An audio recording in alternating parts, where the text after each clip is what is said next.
नाज़रीन, आज हमारे साथ स्टूडियोज़ में मौजूद हैं वज़ीर आज़म पाकिस्तान मियाँ मोहम्मद शहबाज शरीफ साहब। आइए उनसे बात करते हैं। अस्सलाम वालेकुम मियाँ साहब। वालेकुम अस्सलाम। बहुत शुक्रिया अली मुमताज़ साहब। सबसे पहले तो मैं अपनी कौम को ये बताना चाहता हूँ कि अल्लाह ताला के बेपाया फजलो करम से हमने अपने मुल्क को तरक्की की राह पे गामजन कर दिया है। वाह। और अगर किसी को रास्ते में कोई टोए टिब्बे नजर आ रहे हैं तो मैं आज आपको अंदर की बात बताना चाहता हूँ। ये टोए टिब्बे सिर्फ इसलिए नजर आ रहे हैं कि हमने शॉर्टकट अपनाया है। वाह। ये कौम को अंदाजा ही नहीं है कि हम अंदरों अंदरी कहाँ पहुंच चुके हैं। और ये टोए टिब्बे भी सिर्फ अंदर के रास्ते की वजह से नजर आ रहे हैं। और जब हम अल्लाह ताला के फजलो करम से मरकजी शाहराह पर पहुंचेंगे तो आपको सामने बोर्ड लिखा हुआ नजर आएगा, मंजिल मकसूद 20 किलोमीटर। वाह। ये लोग जो सिर्फ तनकीद बुराए तनकीद करते हैं वो ये बोर्ड देख के अपना सर पीट लेंगे और उनके मुंह से बेख्तियार निकलेगा, एक ही रौला पै गया, पीएम बाजी ले गया। वाह वाह वाह वाह वाह, क्या बात। मियाँ साहब ये तो तुसी नवा नारा दे दिता है। इंशाल्लाह आपको तरक्की की हर शाहराह पर नया नारा मिलेगा। क्योंकि मैं आपको पूरी ईमानदारी से ये बताना चाहता हूं कि हमने दिन रात एक कर दिया है। यानी एएम पीएम एक हो चुके हैं। और ये अल्लाह के फजल से हम एएम पीएम कोशिशें कर रहे हैं। और यहाँ मैं ये भी वाजे करना चाहता हूँ कि लोग सिर्फ एएम पीएम दिन और रात वाला समझते हैं। नहीं, मैं यहाँ अंदर की बात बता देता हूँ कि ये एएम पीएम से हमारी मुराद पीएम प्राइम मिनिस्टर और एएम आसम मुनीर हैं। आप देखेंगे कि ये एएम पीएम की कोशिशों से मुल्क इंशाल्लाह मंजिल मकसूद तक जरूर पहुंचेगा। मियाँ साहब ए तुसी आज से ही एएम पीएम का मतलब समझाया है, वरना गोगा सारी जिंदगी एएम पीएम का मतलब आलू मटन और पालक मटन ही समझदा रहे हैं। देखें मुजफ्फर वारसी साहब। मियाँ साहब जनाब मुजफ्फर वारसी साहब तो बड़े बड़े शायर हुए ने। ये मुजफ्फर वारसी नहीं, ये मुजफ्फर कागजी है। ये मैं मुजफ्फर कागजी साहब से ही मुखातिब हूँ। देखें मुझे कोई एतराज नहीं, मैं गोगा जी के आलू मटन या पालक मटन पे एतराज नहीं करता, मुझे खुद बड़ा पसंद है। वाह। मगर हम तभी खाएंगे जब हमारी पूरी कौम आलू मटन और पालक मटन खा सकेगी। और यहाँ मैं ये भी बताना चाहता हूँ कि हम दिन रात मुल्क को खुशहाल करने पे जुटे हुए हैं। वाह। एक और अंदर की बात आपको बता दूं, मैं अपने बहुत से दोस्त ममालिक के पास पहुंचा। मैं यहाँ उनका नाम नहीं बताऊंगा। मैं उनके पास पहुंचा और मैंने जाके उनके कान में कहा, या बरादर चश्मे मा रोशन दिले बाशाद, वी नीड खुफिया इमदाद। तो आप यकीन कीजिए कि उन्होंने भी बड़ी राजदारी से कहा, या शहबाज मुठरक। मियाँ साहब वो कौन से मुल्क है ये तो बता दें। इथोपिया और जिबूती। जी भाई ये मैं हरगिज नहीं बताऊंगा कि वो कौन कौन से बरादर इस्लामी मुल्क हैं। अच्छा चले मियाँ साहब, इस हवाले से बताइए कि इंपोर्ट्स दोबारा बढ़ रही हैं, कहीं एक दफ़ा फिर काम खराब ना हो जाए। भाई आप क्यों परेशान हो रहे हैं? ये इंपोर्ट्स बढ़ रही हैं, कोई यूरिक एसिड नहीं बढ़ रहा। भाई इंपोर्ट्स बढ़ना भी मुल्क की तरक्की की अलामत है। अगर इंपोर्ट्स बढ़ेंगी तो एक्सपोर्ट्स भी बढ़ेंगी। लिहाजा ये तो खुशी वाली बात है कि लोगों की जेब में पैसा आ रहा है। भाई पैसा है तो इंपोर्ट्स बढ़ रही है ना, वरना पैसा ना हो तो गरीब आदमी बेचारा जाके सिर्फ विंडो शॉपिंग ही कर सकता है। गोगे जैसे लोग बेचारे, आपको क्या मालूम कि कई साल सब्जी वाली दुकान के आगे खड़े होके सिर्फ करेलों से बातें करके घर चले जाते रहे हैं। आलूओं का हाल चाल पूछ के चले जाते थे, हलवा कद्दू से दुख सुख बोल के घर चले जाते थे, टमाटरों से लड़ते थे कि मेरी जेब में पैसा नहीं, तुम किस खुशी में लाल हुए हो। तो मेरे दोस्त, अगर लोगों की जेब में पैसा है तो तभी इंपोर्ट्स भी बढ़ रही है, और ये मैं समझता हूं कि खुशी वाली बात है। इंशाल्लाह आप देखिएगा कि अब जितनी इंपोर्ट्स बढ़ रही हैं इसी तरह एक्सपोर्ट्स भी बढ़ेगी। मियां साहब, ये क्या लॉजिक हुई कि इंपोर्ट्स बढ़ेंगी तो एक्सपोर्ट्स भी बढ़ेंगी? अली साहब, बड़ी सादी सी बात है। अगर हम जुराबों की मशीनरी इंपोर्ट करेंगे तो उस पे जुराबें बना के एक्सपोर्ट भी करेंगे। अगर हम तेल इंपोर्ट करेंगे तो उससे अपनी मशीनरी चलाएंगे। ये तो नहीं होगा कि हम तेल इंपोर्ट करेंगे और घर में फारिग बैठ के उस तेल से अपने सर पे मालिश करवानी शुरू कर देंगे।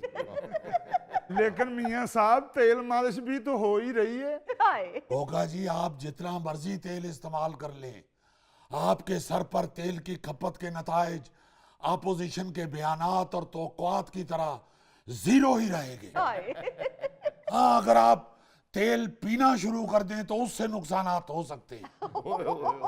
मियां साहब, आपने सनतकारों के लिए बिजली मजीद सस्ती करने का ऐलान किया है। अली मुमताज साहब, मेरा तो बस नहीं चलता, वरना आप यकीन माने मैं तो बिजली मुफ्त देना शुरू कर दूं, बल्कि साथ कुछ पैसे भी दिया करूं। लोगों को कह दूं कि जो जितनी बिजली इस्तेमाल करेगा उसको उतने ज्यादा पैसे मिलेंगे। वापडा वालों को हुक्म जारी कर दूं कि आप बिल की बजाय घरों में हर महीने मिठाइयों की टोकरी तकसीम किया करें। मेरा तो बस चले तो लोग बिजली का बिल देखकर शादियाने बजाने शुरू कर दें। मोहल्ले में लोग एक दूसरे से पूछें, यार इनके घर में ढोलकी बज रही है, कोई तेल में दिया या बिजली का बिल आया है? मियां साहब, खुदा के लिए कौम को ख्वाबों की दुनिया में मत धकेलें, उतनी बात करें कि जितनी के मुमकिन हो सके। चलो फिर दे ही जाओ बिल। मियां साहब, आप तकरीरों में और राग अलाप रहे होते हैं। फवाद चौधरी का कहना है कि आपका दौर तारीख रात की तरह है। असि तो सुन ही नहीं सकते। भाई, असल बात यह है कि फवाद चौधरी साहब ने अपनी सोच में चमगादड़ की आंखें फिट कराई हुई हैं। और चमगादड़ का मसला ये है कि उसे दिन भी रात ही लगती है। आप फवाद चौधरी जैसे लोगों की बातों पे कान ना धरें। ऐसे लोग तो नाई की दुकान में बैठ के पहले 3-4 घंटे अखबार पढ़ते हैं, फिर 3-4 घंटे सारे मोहल्ले की चुगलियां करते हैं, और आखिर में नाई से पूछते हैं कि अगर घर शेव की जाए तो कौन सा ब्लेड अच्छा रहता है।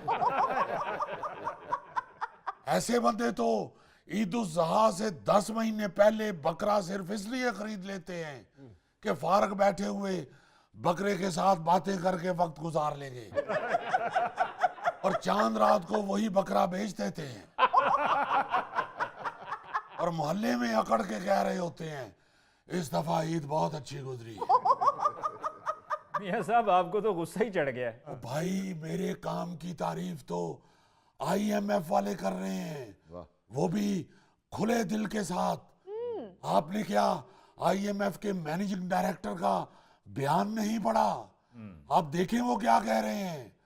उन्होंने कहा है कि शहबाज जब किसी काम की ठान लेता है तो उसे पूरा करके छोड़ता है। पहली दफा बजट डिसिप्लिन देखा है और हुकूमती इकदामात के मुस्बत सम्राट नजर आना शुरू हो गए हैं। वाह अब आप देखें, एक चौथे मोहल्ले से शख्स मेरी तारीफें कर रहा है, मैंने उसे कोई किन्नू छील के नहीं दिया, या मैंने गोली या टाफी पर से रैपर उतार के उसे पेश नहीं की, या मैंने उसे कोई शोरबे वाले खग्गे नहीं पका के खिलाए, या मैं चलगोजे छील छील के उसके सामने नहीं रख रहा, या मैंने उसे कोई गाजर के हलवे की रेसिपी नहीं बताई। भाई उसने मेरा काम देखा है अल्लाह के फजल से, इसलिए वो तारीफें कर रहा है। नहीं जी, तारीफ तो ना वाकई की है, लेकिन मियां साहब तुसी काम केड़ा करदे हो? यार मुल्क दे काम करना और मैं क्लीना का काम करना। अब मैं आपको कामों की लिस्ट बना के दूं, मैं वजीर आजम हूं या ठेकेदार हूं? हद हो गई है, हद हो गई है। सॉरी जी। आप लोगों को नजर नहीं आता कि क्या क्या काम किए हैं मैंने? वाह और क्या क्या किए हैं बताओ मुझे। मियाँ साहब आपने काम किए हैं, आपको खुद याद नहीं है? ओ भाई जितनी लंबी लिस्ट है अल्लाह के फजल से मेरी कारकर्दगी की, मैं जुबानी याद नहीं कर सकता। ये काम का ही नतीजा है कि IMF का मैनेजिंग डायरेक्टर अल्लाह के फजल से मेरी तारीफें कर रहा है, और इसी की वजह है कि श्रीलंका का प्रेसिडेंट बेचारे अल्लाह ताला उन पे रहम करे और उनके हालात ठीक करे, अल्लाह ताला उनको खुशहाली दिखाए। आमीन। उन्होंने ऐसे ही नहीं मुझे कहा कि मियां साहब आप हमारे साथ IMF के मैनेजिंग डायरेक्टर के पास चले। मियां साहब श्रीलंका के सदर ने भी IMF को आधार लेना सी। नहीं जी, साइकिल किराए थे लेना सी।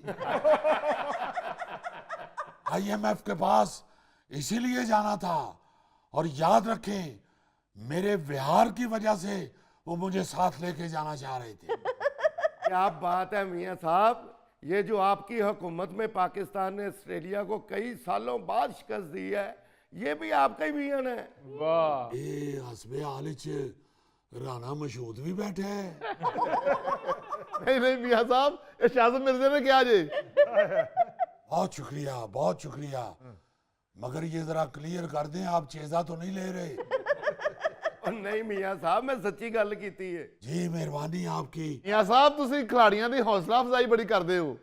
देखो ना, बड़े मियां साहब ने बड़ी टीम ਨੂੰ करोड़ करोड़ रुपया दिता सी, ते छोटे मियां साहब ने छोटी टीम ਨੂੰ करोड़ करोड़ दिता है। वाह देखें ये हौसला अफजाई तो हर मैदान में बड़ी जरूरी है। ये बात वैसे मियां साहब, ये बड़े मियां साहब की बात हो रही है तो उससे मुझे याद आया कि लाहौर में एक सरकारी कैंसर अस्पताल बन रहा है। अब मैं ये समझने से कासिर हूं कि वजीर आजम आप हैं और ये अस्पताल जो है वो बड़े मियां साहब यानी कि नवाज शरीफ साहब के नाम से मंसूब कर दिया गया है। और तेरे ना ला दिए। अली साहब तुसी हसबे हाल दे एंकर हो या छोटी ननान हो? अजीब आप बात कर रहे हैं भाई। आप सिर्फ बड़े मियां साहब को मेरा बड़ा भाई ना देखें, वो मेरे कायद में हैं, वाह वो मेरी पार्टी के सरबराह हैं, बल्कि मेरी पार्टी ही उनके नाम से है। वाह वाह ये जो मुस्लिम लीग नून है, ये नून नारंगी वाला नहीं, नवाज शरीफ वाला है। अच्छा चले मियां साहब, मैंने तो एक वैसे ही सवाल किया है। ਉਹ ਨਹੀਂ ਤੇਰੇ ਵਰਗੇ ਮੁੰਡੇ ਕਹਿ ਦਿੰਦੇ ਨੇ ਮੀਆਂ ਸਾਹਿਬ ਵਜ਼ੀਰ ਆਜ਼ਮ ਤੁਸੀਂ ਉਹ ਤੇ ਨੋਟ ਤੇ ਫੋਟੋ ਕਾਇਦੇ ਆਜ਼ਮ ਦੀ ਹੈ। ਇਹ ਜਿਹੜਾ ਸ਼ਾਦੀ ਵਿਆਹਾਂ ਤੇ ਪੁੱਪੜ ਰੋਸਦਾ ਉਹ ਤੇਰੇ ਵਰਗੇ ਬੰਦੇ ਦੀ ਵਜ੍ਹਾ ਤੋਂ ਰੋਸਦਾ ਹੈ। ਤੇਰੇ ਵਰਗਾ ਸ਼ਰਾਰਤੀ ਮੁੰਡਾ ਜਾ ਕੇ ਪੁੱਪੜ ਨੂੰ ਕਹਿੰਦਾ ਹੈ ਤੁਸੀਂ ਮੁੰਡੇ ਦੇ ਪੁੱਪੜ ਹੋ ਤੇ ਤੁਹਾਨੂੰ ਪਿੱਛੇ ਭਾਇਆ ਹੈ। देखिए अली मुमताज साहब, बात ये है कि मैं जो भी कारकर्दगी दिखा रहा हूँ या CM साहिबा जितनी भी कारकर्दगी दिखा रही हैं, ये सारी मियां नवाज शरीफ साहब की तरबियत और गाइडेंस की वजह से है। वाह जी ठीक है जनाब, ठीक है। ये बताइए मियां साहब कि PIA की प्राइवेटाइजेशन भी मुकम्मल हो गई है? जी हाँ, मैंने अभी आपको बताया कि अल्लाह ताला के फजलो करम से मैं जो भी काम शुरू करता हूँ उसे मैं मुकम्मल करके छोड़ता हूँ। वाह मुझे अच्छी तरह याद है कि मैं स्टूडेंट लाइफ में अपने एक स्कूल के ट्रिप में कहीं गया हुआ था, तो मैं घर से अजारबंद डालने के लिए नाले पानी नहीं लेके गया था। तो मेरे पास उस वक्त कमरे में कोई कलम या पेन वगैरह भी नहीं था। तो मैंने पहली दफा ये आप नोट करें अली मुमताज साहब, पहली दफा मैंने नाले पानी और कलम पेन के बगैर नाला डाला था। और मैंने नाले को नेफे की सुराख के ऊपर रख के आहिस्ता आहिस्ता नेफे को इकट्ठा करना शुरू किया था। और जब तक नाला दूसरे